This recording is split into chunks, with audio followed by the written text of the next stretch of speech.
I didn't think much of him the first time I passed him and gave him the leftovers of my egg and bacon sandwich. 5 months later, I sat down next to him and pulled out a cigarette. "Want one?" I asked him. He nodded and took it from me. I took another and placed it on my lips while fumbling for the lighter I'd bummed from the convenience store. People walked past us, wrinkling their noses and staying a safe distance away. Last time I took a bath was last week in the park. It was getting colder now that winter was coming. "I got kicked out," I said, pulling my hood up and rubbing my hands between my knees. He grunted in reply. "That's so." "He found out about my boyfriend." I left my diary out.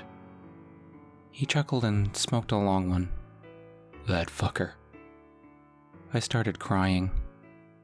The tears mingled with the dirt on my hands, streaking over the calluses like ugly brown worms.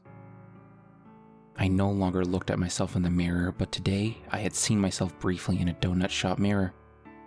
My hair was matted and brown, and I had dark circles from months of bad sleep. Police uniforms haunted my nightmares when I slept under bridges that smelt of piss. 2 nights ago, a man had offered me $5 to suck his dick. Then he'd offer me $10 to let him suck mine. "Why'd the old man give you the boot?" the old man asked, between puffs of smoke.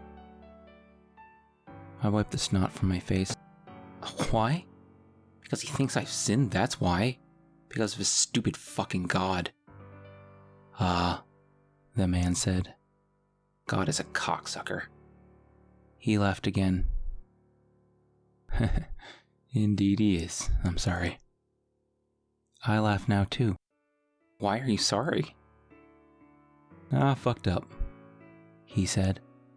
"I fucked up and created a whole bunch of contradictions, and I fucked you guys all up because of my selfish desires."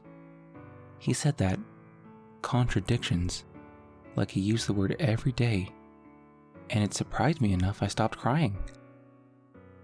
I looked sideways at him, sitting against the piss-smelling brick wall near the trash bins at the back of Lucky's with me, and realized I'd never seen how blue his eyes were. Like, while passing him walking home from high school, I'd always noticed his straggly Einstein hair and dark, swarthy skin, but he'd never been looking up. Now, though, that I was sitting level with him, I could see his eyes under his black beanie, and they were bright blue. "Son, let me tell you a story," he said. "Once there was a star, and it began to grow. It grew and became more powerful and intelligent until it began to get lonely and bored. When it did, it decided it would make more copies of stars like itself, and so it did. But these copies were imperfect and therefore all flawed. They made stupid decisions and lived short, ephemeral lives. Over time, that original star lost hope of true friendship with another star like itself and became apathetic. But it could never die, being the beginning of all and doomed to live beyond all." "So, what did it do?" I asked. "It just sat and watched everything go by," he said, "and it waited." He turned and pressed something into my hand. Then he stood up and walked away. I opened my hand. In it was a calling card.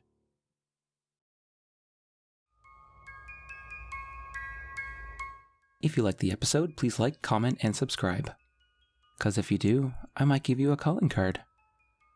Every episode is uploaded to the Silver Threads podcast. Check it out on most popular podcast platforms. If you have any story submissions, just email me at storiesforsilverthreads@gmail.com. Thank you all for listening, and I'll see you next time with another story.